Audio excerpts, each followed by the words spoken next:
యోహాను సువార్త 15వ అధ్యాయం 1వ వచనం, ద్రాక్షావల్లిని నేను, తీగలు మీరు, నాలో నిలిచి ఉంటేనే కానీ మీ అంతటా మీరు ఫలించరు.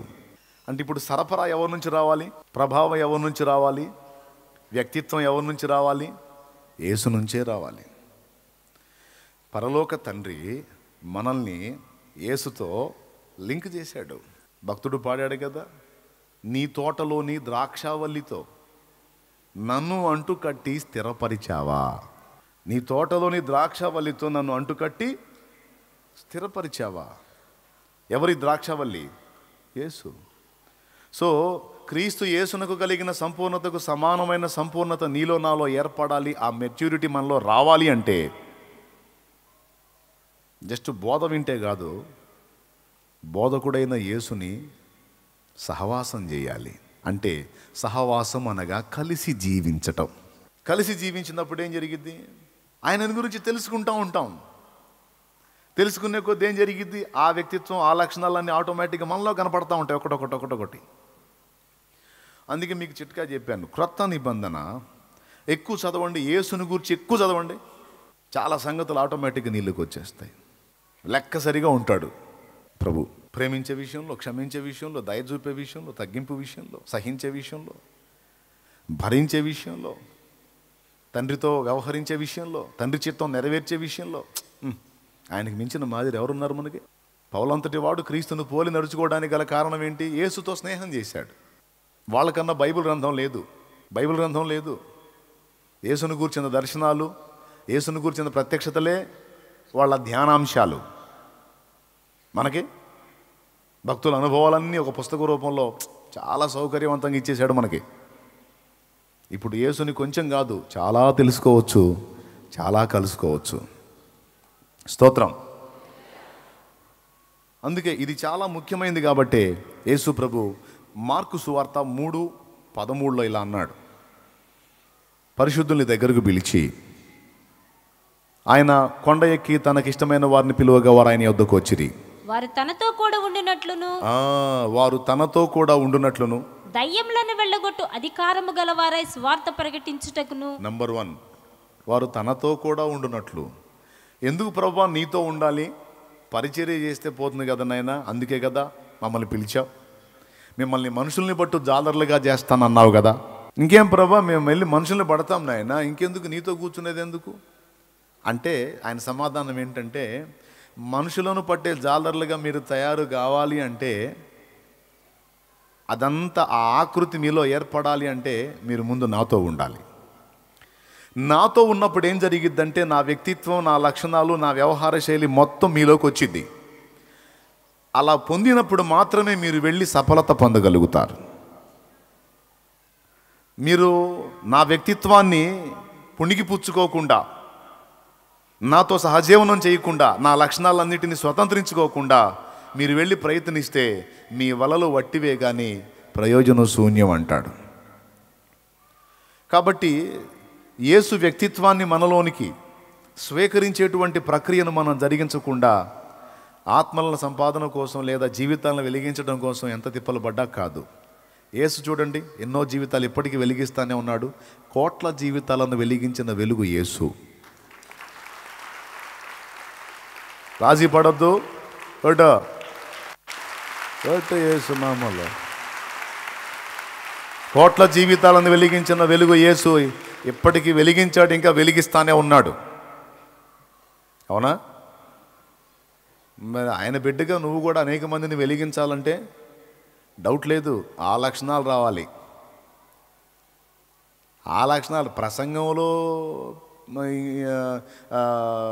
ఆకర్షణ, లేకపోతే మాటలో ఆకర్షణ, పాటలో ఆకర్షణ కాదు, ముందు ఆ లక్షణాలు రావాలి. అంతకు మించిన ఆకర్షణ ఇంకోటి లేదు.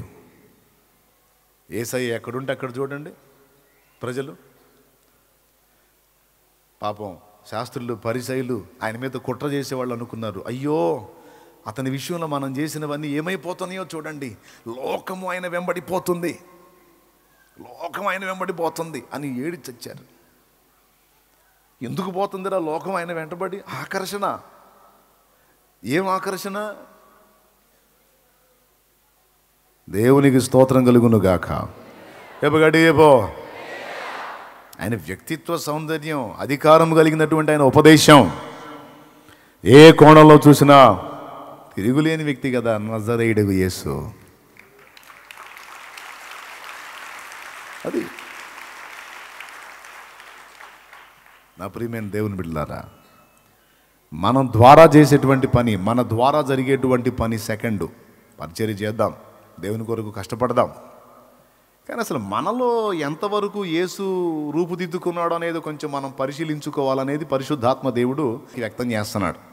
మన లక్ష్యం, మన గురి, మన గమ్యం ఇదే.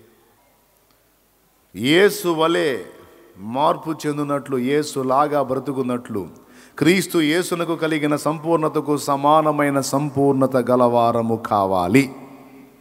ఇది మన గమ్యం, ఇది మనం ఎక్కాల్సినటువంటి శిఖరం. రాజుగారి కొడుగ్గా పుడితే సరిపోయింది ఏంది? రాజుగారి కొడుగ్గా పుడితే ఇంక వాడిని సింహాసనం ఎక్కించి కిరీటం పెట్టి రాజదండం ఎత్తారా? రాజుగారి కొడుగ్గా పుట్టాడు కాబట్టే అందరికి లేని అగసాట్లన్నీ వాడికే. రాజ్యమంతా అతన్ని గణపరచాలి అంటే రాజ్యంలో ఎవడో పడని బాధలు ఈడు పడాలి. మళ్ళీ చెబుతా, రాజుగారి కొడుకంటే అవి బాబోయ్ మామూలు విషయం కాదు. యువరాజావారు ఆ గుర్తింపును సార్థకం చేసుకోవాలి. రాజ్యం అంతటి చేత ఘనత పొందాలంటే రాజ్యంలో ఎవడు పడని బాధలు వీడు పడాలి. రాజ్యంలో ఎవడు పడని బాధలు వీడు పడాలి. పడితేనే రాజ్యంలో అందరూ కత్తి యుద్ధాలు చేసి, అందరూ యుద్ధ ప్రణాళికలు వేసి, అందరూ అన్నిట్లో సాధన చేసి అన్నీ సాధిస్తే అందరూ రాజులే అవుతారు, కానీ అందరూ చేయరు. కానీ ఒక రాజకుమారుడు, వాడు కొంచెం 8, 9, 10 ఏళ్ళ వయసు వచ్చిన దాకా ఆడిని అట్లా ఆ హంసతూలిక తలపాలంటారు కదా, వాటిల్లో అలా బొబ్బ పెట్టి, యువరాజావారు బొబ్బోండి, యువరాజావారు మీకు ఏం కావాలి అని అన్నీ చేస్తారు. ఒక ఏజ్ రాగానే ఆయన తీసుకెళ్ళి అడవిలో గురువు దగ్గర వదిలిపెడతారు. గురువు గారు పట్టుకొని తోమి ఆడేస్తాడు.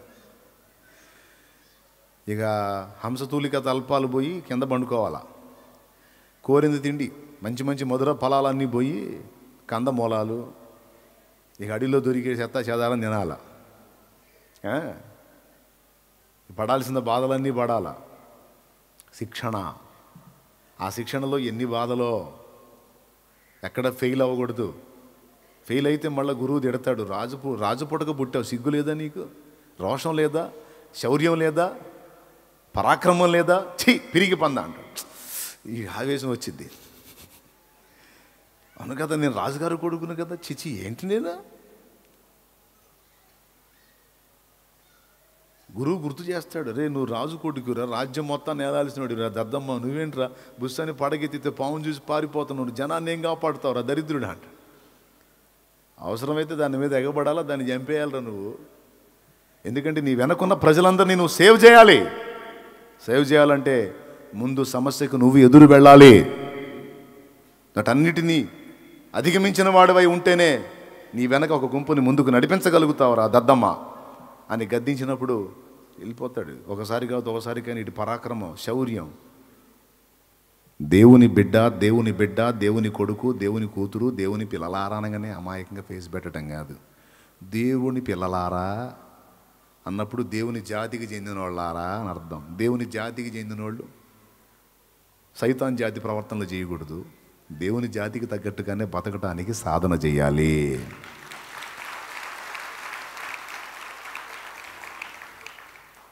అర్థమైందా?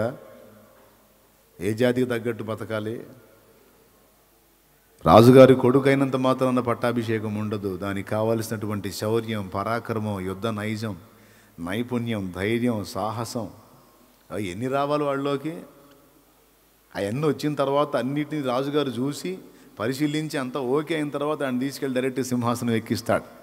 ఎక్కించి మహా సంస్థానం ముందు నిలబడి, ప్రజలందరి ముందు నిలబడి, ప్రజలారా ఇంతకాలం నేను ఒక్కడనే పరిపాలన చేశాను, అలసిపోయాను.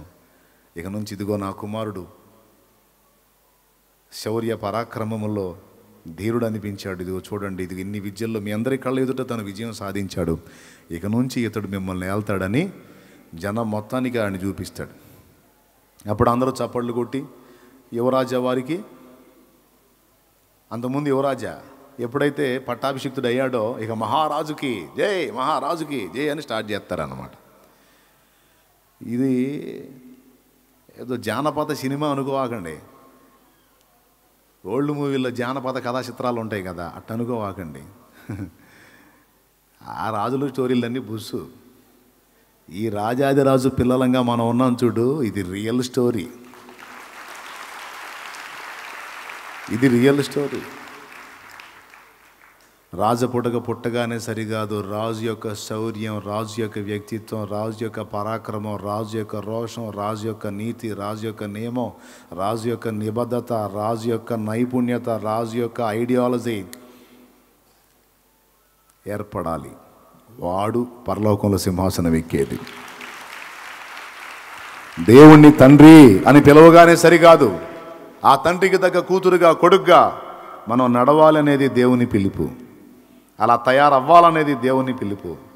తండ్రి నీలాగా మేము ఎలా నడవగలం, నీ బిడ్డలంగా మేము ఎలా ఉండగలం, తండ్రి అని అయితే పిలుస్తున్నాం. కానీ ఆ వ్యక్తిత్వం మాలోకి ఎలా వస్తుందంటే, ఇదిగో ఈయన నా ప్రియ కుమారుడు, ఈయన యందు నేను ఆనందించుచున్నాను, ఇదిగో మిమ్మల్ని విమోచించడానికే కాదు, మీరు నేర్చుకోవటానికి మాదిరిగా కూడా ఇదిగో ఈయనని ఇస్తున్నాను చూడండి అని మనకు అనుగ్రహించబడ్డవాడే దైవ కుమారుడు. ఇదిగో మీ అందరికీ పెద్దన్న, మీ పెద్దన్న, ఈ పెద్దన్నను అనుసరించి నడవండి అంటాడు. యెహోవా మా తండ్రి కాడా, యేసుడు మాయన్న కాడా. యేసయ్య ఎవరు ఒక దశలో, ఇక మీదట మిమ్మల్ని దాసులని పిలవక సహోదరులని పిలుచున్నాను అన్నాడు. సహోదరులు అని పిలుస్తున్నాను అన్నాడు. అంటే ఏమైనట్టు ఆయన? మనందరికీ పెద్దన్న. మనందరం ముందు పెద్దన్న వెళ్తాడు, ఆయన అనుసరించి. ఆయన చాలాసార్లు చెప్పి నన్ను పోలి నన్ను అనుసరించండి. శిష్యులకు చెప్పింది అదే, నన్ను అనుసరించండి. ఎలా నడవాలో ఆ నడక నేర్పడానికి, తండ్రి చిత్తం ఎలా నెరవేర్చాలో అది నేర్చుకోవడానికి మనకి పెద్దన్నని ఇచ్చాడు. మన ఆత్మను రక్షించడం మాత్రమే కాదు, తండ్రికి ఇష్టంగా మనల్ని రెడీ చేయడానికి కూడా మన పెద్దన్న మనకు అనుగ్రహించబడ్డాడు. ఎవరా అన్నా? యేసన్న. దేవునికి స్తోత్రం. నజరేయుడగు యేసు దేవుడు మనకు అనుగ్రహించిన పెద్దన్న. ఏమైనా అర్థమవుతుందని నేను చెప్పేది?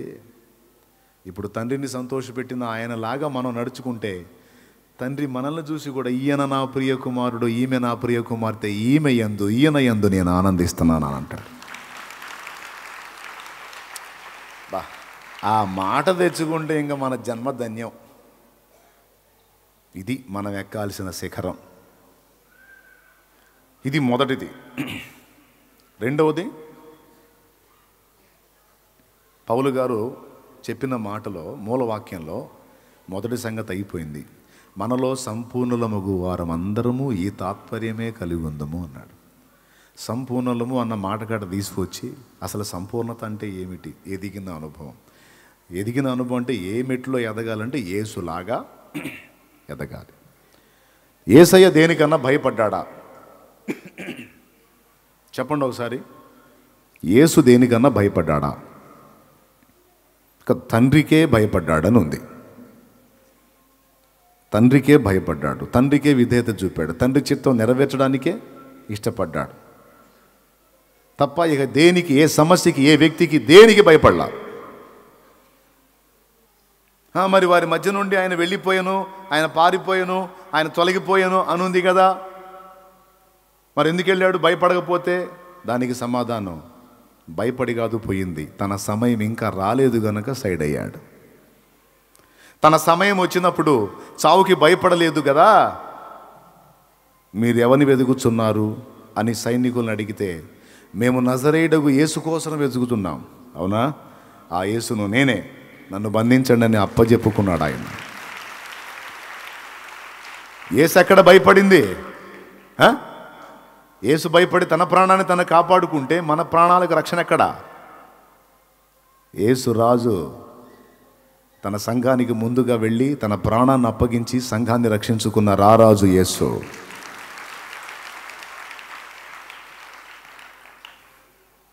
వాళ్ళు కింద, నేనే ఆయనను, నేనే యేసును అన్నప్పుడు వాళ్ళు కింద పడ్డారు. మళ్ళా లేచారు. మీరు ఎవరిని వెతుకుతున్నారు? మేము నజరేయుడు యేసును వెతుకుతున్నాం. సైనికులు, నేనే ఆయనను, నన్ను పట్టి బంధించండి, వీళ్ళని వదిలేసేయండి అని అప్పజెప్పుకున్నాడు. యేసు భయపడలా. ఎలాంటి పరిస్థితులు కూడా భయపడ్డ వాళ్ళని ధైర్యపరిచాడు తప్ప తను భయపడలా, భీతి చెందలా, కృంగిపోలా, కుమిలిపోలా, నిరాశ నిస్పృహలోకి వెళ్ళాలా. వాటన్నిటినీ అధిగమించి నిలబడ్డాడు. యేసయ్యలాగా ప్రేమించటం, క్షమించటం, తగ్గించుకోవటం, పోనీలే అంటాం, వీటన్నిటితో పాటు యేసులాగా ధైర్యంగా ఉండటం కూడా యేసును బట్టే వచ్చింది. యేసు ఎందుకు భయపడలేదు? నా తండ్రి చిత్తం లేకుండా ఏదీ జరగదు. ఏదైనా అనుమతించబడితే అది నా తండ్రి చిత్త ప్రకారం అనుమతించబడిద్దనే సంగతి యేసుకు తెలుసు కాబట్టి దేనిని గూర్చి కూడా ఆయన భయపడలేదు. ప్లస్ మనకు కూడా చెప్పాడు, దేనిని గూర్చి చింతపడకుడి, భయపడకుడి, కానీ మీ సంగతులన్నిటిని గూర్చి తండ్రికి తెలుసు. కాబట్టి ఆయన నీతిని, రాజ్యమును మొదట వెతకండి, మీకు కావాల్సిందని ఆయన చూసుకుంటాడు అన్నాడు.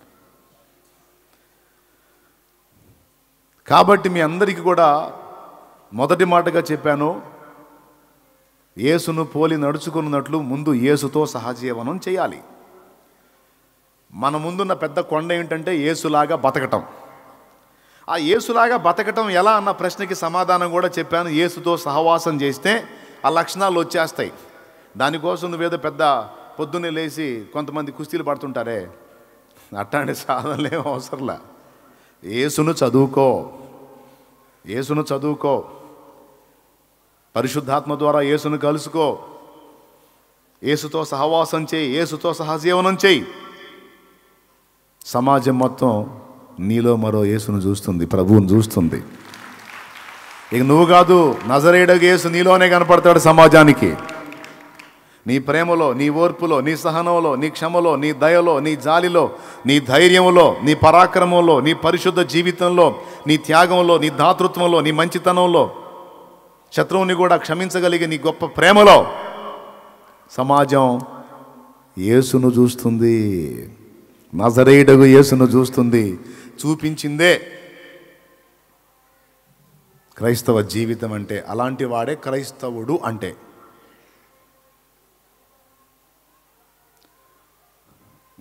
దేవునికి మహిమ కలుగును గాక. అది మొదటిది. రెండవది, ఎప్పుడైతే మనం ఇలా తయారవుతామో రెండవది ఆటోమేటిక్గా జరిగిద్ది. యేసు చేసింది ఒకటి వ్యక్తిత్వం, రెండవది పరిచర్య. పౌలు భక్తుడు అన్నాడు, ఇదివరకే నేను గెలిచితినని అయినను, సంపూర్ణ సిద్ధి పొందితినని అయినను తలంచుకోవటం లేదు, కానీ వెనుకున్నవి మరచి ముందున్న వాటి కొరకై వేగిరపడి పరిగెత్తుచున్నాను. దేవుని ఉన్నతమైన పిలుపునకు తగిన బహుమానం పొందగోరి గురి యొద్దకే పరిగెత్తుచున్నాను. నా గురిని నేను వదిలిపెట్టలా. ఏ పనినైతే నేను మొదలుపెట్టానో మధ్యలో మారిపోలా. దాన్ని సాధించడానికే నిరంతరం కృషి చేస్తున్నా. కొంతమంది ఆరంభ శూరత్వం అంటారు. ఏంటిది? ఆరంభ శూరత్వం అంటే ప్రారంభంలో అంత శూరత్వంతోనే మొదలైద్ది. కొంతకాలం తర్వాత అబ్బో ఇదేదో కష్టంగా ఉందిగా, అబ్బో ఇదేదో కొంచెం ఇబ్బందిగా ఉందిగా అని సర్దుకుంటారు. అదే నేను స్టార్టింగ్ పెళ్ళిళ్ళు, పిల్లలు, కుటుంబాన్ని ఎగ్జాంపుల్ చెప్పే కదా స్టార్టింగ్ అది. కానీ దేవుని భక్తి విషయంలో, దేవుడు మనకు నియమించినటువంటి కార్యాల విషయంలో మాత్రం అలాంటి మార్పులు రాకూడదు, రాకూడదు, రాకూడదు. ఆరంభ శూరత్వం కాదు, అంతవరకు శూరత్వం కొనసాగాల్సిందే. దేవునికి మహిమ. నేను దేని నిమిత్తం పట్టబడ్డానో ఆ పనిని సంపూర్తి చేయాలని రాత్రి పగలు తేడా లేకుండా దేవుని కార్యాల కొరకు ఆసక్తితో పరిగెత్తుతున్నాను. ఎలా పరిగెత్తుతున్నావు పౌలు గారు? యేసులాగా పరిగెత్తుతున్నాను. యేసయ్య అన్నాడు, పగలు 12 గంటలు ఉంది, పని చేయాలి. కాసేపటికి రాత్రి వస్తుంది, చీకట్లో ఎవడు పని చేయలేడు. ఎక్కడ తిన్నాడో, ఎక్కడ పండుకున్నాడో, ఎక్కడున్నాడో కూడా పట్టించుకోకుండా రాత్రి పగలు తేడా లేకుండా తిరిగి ఆయన పరిచర్య చేశాడు. దాన్నే తీసుకున్నాడు పౌలు మాదిరి. రాత్రి పగలు తేడా లేకుండా యేసు వలె ప్రవర్తించటం, యేసులాగా ప్రార్థించటం, యేసులాగా తండ్రి చిత్తం నెరవేర్చడం మాత్రమే కాదు, యేసులాగా పరిచర్య చేయటం కూడా పౌలు నేర్చుకున్నాడు. ఇదంతా యేసును చూసే, మన ప్రాణ ప్రియుణ్ణి చూసే. సో ఫస్ట్ మనలో జరగవలసినటువంటి సంపూర్ణ సిద్ధి యేసు పోలిక. 2, యేసు పోలికగా రూపుదిద్దుకున్న మనం చేయవలసిన పరిచర్య. పరిచర్యకు 2వ స్థానం. మొదటిది మనలో ఏర్పడవలసిన యేసు పోలిక. నేను చెప్తున్న ఈ కీలకమైన వాటి మీద మీరు మనసు పెట్టండి. అప్పుడు దేన్ని గురించి మీరు భయపడనక్కరలేదు. యేసులాగా ఎప్పుడైతే నీ వ్యక్తిత్వం మారిపోతూ ఉంటుందో, ఇక శరీర స్వస్థతను గురించో లేకపోతే రోగాల నుంచి విడుదల గురించో నువ్వు గందరగోళం కావాల్సిన అవసరంలా. శక్యమైతే యేసు పోలికగా రూపు చెందుతున్న నీ వస్త్రం తగిలితే రోగులు బాగుపడతారు. యేసు పోలికగా మార్పు చెందుతున్న నీ నీడ తగిలితే అవతలోడు బాగుపడతాడు. నీ నడికట్టు తగిలితే, నీ చేతి వస్త్రం తగిలితే, నీ షర్ట్ తగిలితే అవతలోడు బాగుపడతారు. ఎందుకంటే నీలో యేసున్నాడు, నువ్వు యేసును కలిగి ఉన్నావు. పేతురు వాళ్ళ పరిస్థితి చూడండి. డబ్బు అనేదాన్ని అసలు లక్ష్య పెట్టల వాళ్ళు. డబ్బు అనేదాన్ని లక్ష్య పెట్టల. పేతురు దగ్గర డబ్బు లేదా? మీరు చెప్పండి. అరే చాలామంది రక్షణలోకి వచ్చారండి. పేతురు గారి ప్రసంగానికే పెంతెకోస్తు పండుగ నాడు ఎగ్దం 3000 మంది వచ్చారు సంఘంలోకి. పైసలు ఉండవా పేతురు దగ్గర? ఉండవా? తెచ్చి ఎవరా? అపోస్తల కార్యం 5లో ఉంది కదండి. వాళ్ళ చరస్థిరాస్తులు అమ్మి అందరూ తీసుకొచ్చి వాళ్ళ కాళ్ళ ముందు పెట్టారు. అననీయ సప్పిరాలు గ్యాంబ్లింగ్ చేశారు, బుక్ అయ్యారు. అరే ఏమండి తెలీదా? చదవలేదా? చదివిరా లేదా? ఓ మస్తు సార్లు చదివిండ్రు, అంతే కదా. తెచ్చి పాదాల దగ్గర పెట్టారా? ఎవరు పాదాల దగ్గర? పేతురేగా. కాబట్టి పేతురు దగ్గర పైసలు లేవా? ఉన్నాయా లేవా? ఏమాత్రం ఉన్నాయి. మరి పేతురు దగ్గర పైసలు ఉంటే శృంగారం అను దేవాలయం దగ్గర అపోస్తల కార్యం 3లో వెండి బంగారులు నా యొద్ద లేవు కానీ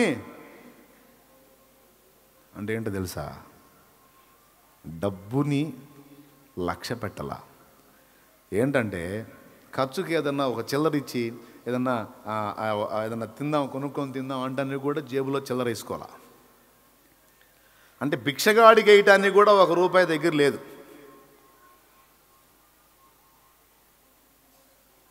భిక్షగాడికి వేయటానికి కూడా ₹1 దగ్గర పెట్టుకోవాలా. ఏది కూడా తను దాని మీద వ్యామోహం పెంచుకోవాలా, లక్ష్య పెట్టాలా.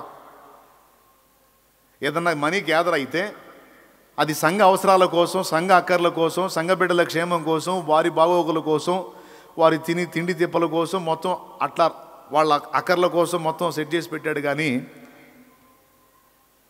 తన విషయంలోకి వచ్చేటప్పటికి దాన్ని అసలు లక్ష్య పెట్టాల. ఉందా లేదా అనేది పట్టించుకోవాలి. ఎందుకంటే నాకు అది కాదు, నాకు యేసు చాలు, నాకు యేసు చాలు, ఆయన ఒక్కడుంటే చాలు, నాకు అన్నీ ఉన్నట్టే. అందుకన్నాడు అనమాట, వెండి బంగారాలు నా దగ్గర లేవు. ఒరే బాబు, ఓ భిక్షగాడ, నీకు వేయటానికి ₹1 కూడా నా దగ్గర లేదు. కానీ అంతకంటే శ్రేష్టమైనది నా దగ్గర ఉంది. నేను కలిగి ఉన్న నజరేయుడగు యేసు నామములో లే అన్నాడు.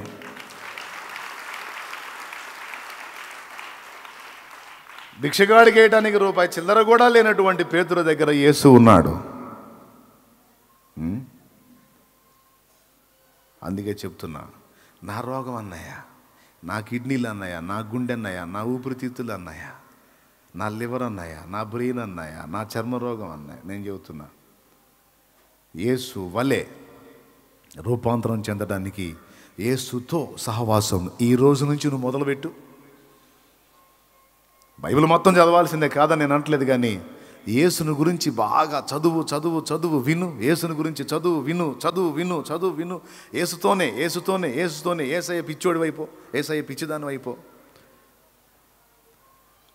ఆ వ్యక్తిత్వం ఎప్పుడైతే ఒక్కొక్కటిగా నీలోకి వచ్చేస్తుంటాయో,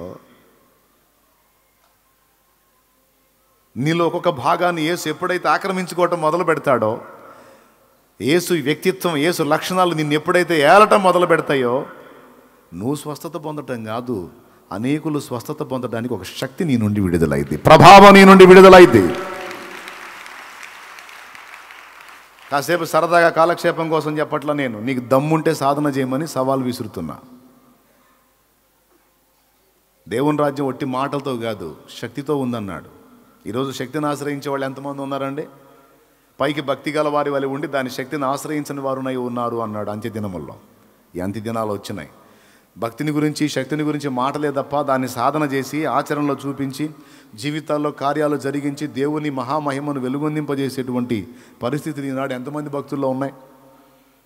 నేను, మీరు, మనందరం కూడా ఈ విషయాలను దృష్టిలో పెట్టుకొని సాధన చేయాలి, సిద్ధపడాలి.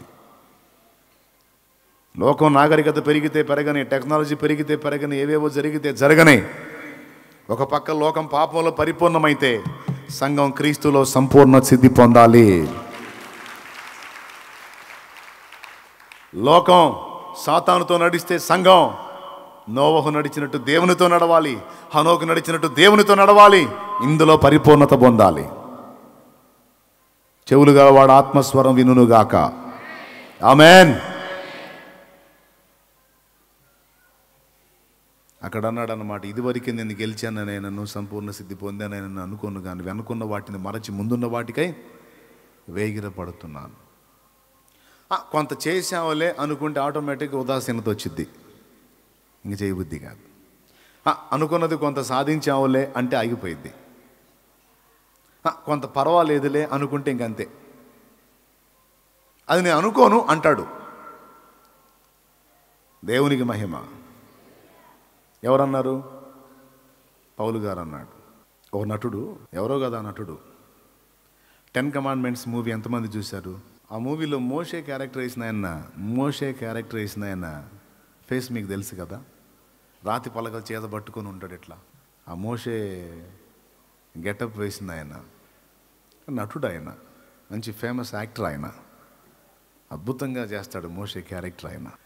ఆయన తనకు గురువు లాంటి ఒక వ్యక్తి ఉన్నాడంట నటనలో.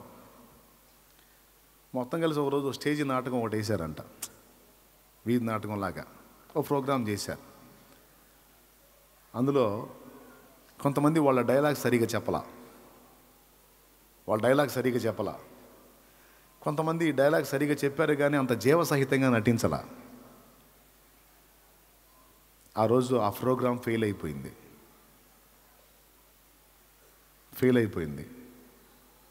మరుసటి రోజు న్యూస్ పేపర్స్లో వచ్చేసింది, వాళ్ళు వేసినటువంటి ఫలానా నాటిక ఫెయిల్ అయిపోయింది అని. ఈ నటుడు ఎవరైతే ఉన్నాడో ఈయన తన గురువు గారి దగ్గరికి వచ్చి, ఆయన తన గురువు గారి దగ్గరికి వచ్చి, అంటే నటనలో మంచి అగ్రగణ్యుడిగా ఉన్నటువంటి వ్యక్తి దగ్గరికి వచ్చి అంటున్నాడంట, రాత్రి ఆ ప్రోగ్రాం ఫెయిల్ అయింది కదా, దాని గురించి మీరు ఏమైనా కృంగిపోతున్నారా? అవన్నీ ఆలోచించొద్దండి, అవన్నీ నడుస్తాయి. కొన్నిసార్లు ఫెయిల్యూర్స్ వస్తుంటాయి, మనం వాటిని మర్చిపోవాలి సార్ అన్నాడంట. మనం వాటిని మర్చిపోవాలి, మన ఓటముల్ని మర్చిపోవాలి, మన ఫెయిల్యూర్స్ని మర్చిపోవాలి అని ఈయన తన గురువు లాంటి వ్యక్తికి సలహా చెప్తుంటే అతను కొంచెం ఆగు అన్నాడంట. ఆగని అప్పుడు చెప్పాడు ఆయన, ఫెయిల్యూర్స్ని, ఓటముల్ని మర్చిపోకూడదు, విజయాలనే మర్చిపోవాలి అన్నాడట. రివర్స్లో చెప్పాడు, మనం సాధించిన విజయాలనే మర్చిపోవాలి, మన ఓటముల్ని, మన ఫెయిల్యూర్స్నే గుర్తుపెట్టుకోవాలి. అప్పుడు 2 విధాల మనకి ఉపయోగం ఉంటుంది. ఒకటి, ఇంకా చేయాలన్న తపన ఉంటుంది. 2, మనలో కూడా ఫెయిల్యూర్స్, ఓటములు ఉన్నాయి కనుక దీన మనసు, తగ్గింపు, ఇతరుల మీద అతిశయపడే తత్వం మొత్తం విరిగిపోయి ఉంటాయి అన్నాడట. నా బలహీనతయందు నా సిలువను మోస్తూ నిన్ను పోలి నేను నడచెదన్. నా బలహీనతయందు నా సిలువను మోస్తూ నిన్ను పోలి నేను నడచెదన్. వెనకున్నవి మరచి ముందున్న వాటికై సహనముతో పరుగెత్తెదన్. నా బలహీనతయందు నా సిలువను మోస్తూ నిన్ను పోలి నేను నడచెదన్. వెనకున్నవి మరచి ముందున్న వాటికై సహనముతో పరుగెత్తెదన్. ఉన్నత పిలుపునకు కలుగు బహుమానము ఉన్నత నేను పొందాలని దినమెల్లనే పాడిన కీర్తించిన నీ రుణమునే తీర్చగలనా. కొనియాడి పాడి నీ సాక్షిగానే ఇలలో జీవించనా, ఇలలో జీవించనా. దినమెల్లనే పాడిన కీర్తించిన నీ రుణమునే తీర్చగలనా. కొనియాడి పాడి నీ సాక్షిగానే ఇలలో జీవించనా, ఇలలో జీవించనా.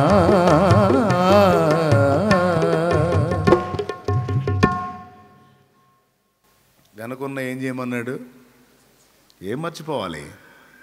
ఇంతమందిని రక్షించాను, ఇంతమంది ఆత్మలను సాధించాను, ఇంతమందికి సువార్త చెప్పాను, ఇన్ని ప్రాంతాలు తిరిగి పరిచర్య చేశాను, ఇన్ని జీవితాలను కట్టాను. మర్చిపో. కానీ విచిత్రం చెప్పనా, అయ్యే గుర్తుపెట్టుకుంటాం మనం. అందులో కూడా సైతాను గడు కుట్ర ఉంది. వాడే ఆప్యాయంగా దగ్గరికి చేరి చాలా చేశావుగా, చెప్పావుగా, ఓ చాలామందికి ప్రకటించావుగా, అసలు నీ శక్తికి మించే చేసావు, ఇంక చాలే, చాలా నేర్చుకున్నావుగా, చాలా మందికి చెప్పావుగా, ఓ చాలామంది 15 ఆత్మల్ని రక్షించావు, ఇంకేంది, చాలా పరిచర్య చేశావుగా, ఇప్పటికి 8 కూటాల్లో చేశావుగా, సేవ పరిచర్య చేసావు, ఇంక చాలే అంటాడు. నువ్వేమంటావు చెప్పు? నిజమేగా అంటావా? లేకపోతే అవేవి నా గుర్తులేవు, నేను ఇప్పుడే మొదలు పెడుతున్నాను అంటావా? నేను ఇప్పుడే మొదలు పెడుతున్నా. వెనకున్నవి మరచి ముందున్న వాటికై సహనముతో పరుగెత్తెదన్. ఆరంభ శూరత్వం కాదు, ముగింపు కూడా శూరత్వంతోనే ఉండాలి.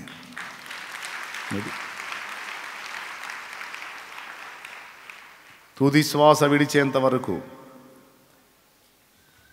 చివరి శ్వాస విడిచేంత వరకు చేయగలిగినంత చేశానా? కాపాడగలిగిన ఆత్మల్ని కాపాడగలిగానా? ప్రభువుని మహిమపరచవలసినంత మహిమపరిచానా? ప్రభువుని ఊరేగించవలసినంత ఊరేగించానా? ఆత్మను రక్షించగలిగినంత మందిని రక్షించానా? ఎక్కడన్నా మిస్ అయ్యానా? ఎక్కడన్నా దేవుడు నాకు ఇచ్చిన పిలుపు, దేవుడు నాకు ఇచ్చినటువంటి దర్శనాన్ని నేను లాస్ అయ్యానా అనే రంది ప్రతి బిడ్డకి ఉండాలి. మిమ్మల్ని క్రీస్తు యేసునందు పసిబిడ్డలు అని చెప్పట్లా, కాస్త ఎదిగినటువంటి సంపూర్ణతకు దగ్గరలో ఉన్నటువంటి పెద్దలుగా భావించి ఈ మెసేజ్ మీకు చెప్తున్నాను. నేను కొంచెం ఆలోచించు. నేను చెప్పిన సందేశాన్ని, నీ దర్శనాన్ని, నీ భారాన్ని, నీ గురిని, నీ పిలుపుని నువ్వు కలిగే ఉన్నావా, కోల్పోయావా? అల్ప విజయాలను తలుచుకొని ఆనందపడి అసలు నేను అట్ట చేశాను, ఇట్ట చేశాను, అంత చేశాను, ఇంత చేశానని గతాన్ని తలుచుకొని ఆనందపడుతున్నావా? అంటాడు, విజయాలను మర్చిపో. నువ్వు సాధించిన విజయాలు మర్చిపో, అవన్నీ దేవుడు లెక్క రాసుకున్నాడు. ఇంక వాటిని ఎత్తవాకు, వాటిని చూసుకొని మురిసిపోవాకు. ఇంకా జీవితం ఉంది, ఇంకా దేవుడిచ్చిన ఆరోగ్యం ఉంది, దేవుడిచ్చిన శక్తి ఉంది, దేవుడిచ్చిన జ్ఞానం ఉంది, దేవుడిచ్చిన బలం ఉంది. ఎంతోమందికి లేని అవకాశం నీకు నాకు ఇచ్చాడు దేవుడు. గొప్ప గొప్ప భక్తుల్ని తీసుకొని నీకు నాకు అవకాశం ఇచ్చాడు దేవుడు. ఈరోజు నీకున్న ఆయుష్కాలం ఒక దైవజనుడికి ఇచ్చుంటే ఎంతోమంది ఆత్మలను ప్రభావితం చేసేవాడు. ఈరోజు నీకు నాకున్న అవకాశం, అనుకూలత ఒక దైవ జనురాలికి ఇచ్చుంటే చెల్లి ఎంతోమందిని ప్రభావితం చేసేది. కానీ ఎంతోమంది గొప్ప గొప్ప దైవ జనురాలను దేవుడు పిలుచుకున్నాడు, గొప్ప గొప్ప దైవ జనుల్ని దేవుడు పిలుచుకున్నాడు. వాళ్ళ అవకాశం నీకు ఇచ్చాడు. ఈరోజు ఛాన్స్ నీది. సాధించాల్సింది నువ్వు, పోరాడాల్సింది నువ్వు, దేవుని నామాన్ని మయంపరచాల్సింది మనం, ఆత్మలను గెలవాల్సింది మనం, సాతాను మీద ఫైటింగ్కి నియమించబడ్డది మనం, శత్రు కోటల్ని కూల్చాల్సింది మనం, సాతాను కుట్రలను విచ్ఛిన్నం చేయాల్సింది మనం, దుష్టశక్తుల్ని అణగదొక్కాల్సింది మనం, వాటి బంధకాల్లో బందీలైన ఆత్మల్ని బయటికి తీసుకొని రావాల్సింది మనం. అబ్రహాము కలిగిన సంపూర్ణతకు సమానమైన సంపూర్ణత అనలా, పౌలు కలిగిన సంపూర్ణతకు సమానమైన సంపూర్ణత అనలా, దావీదు కలిగిన సంపూర్ణతకు సమానమైన సంపూర్ణత గలవారం అనలా, క్రీస్తు యేసునకు కలిగిన సంపూర్ణతకు సమానమైన సంపూర్ణత గలవారము అని మాకు పిలుపునిచ్చావు గనుక యేసు నీవే మా లక్ష్యం, నీవే మేము అందుకోవాల్సినటువంటి శిఖరం. బిడ్డ గుర్తుపెట్టుకో, దేవుని శక్తిని లోకానికి చూపాలి. దేవుని వ్యక్తిత్వాన్ని, దేవుని పోలికను నీలో పొందుకుని నువ్వు బాగుపడటం కాదు, నీవు ప్రార్థించినప్పుడు ఎదుటి వారికి మేలు కలగాలి, నీవు తాకినప్పుడు ఎదుటి వారికి స్వస్థత కలగాలి, నీ నీడ పడినప్పుడు బంధకాలు తెగిపోవాలి, నీ వస్త్రం తగిలినప్పుడు అవతల వాళ్ళలో కార్యం జరగాలి, ఆ శక్తితో నింపబడాలి. అలాంటి బలము, అలాంటి కృప, అలాంటి వ్యక్తిత్వ సౌందర్యం, అలాంటి పరిచర్య దేవుడు మనకు అనుగ్రహించును గాక. ఆమేన్.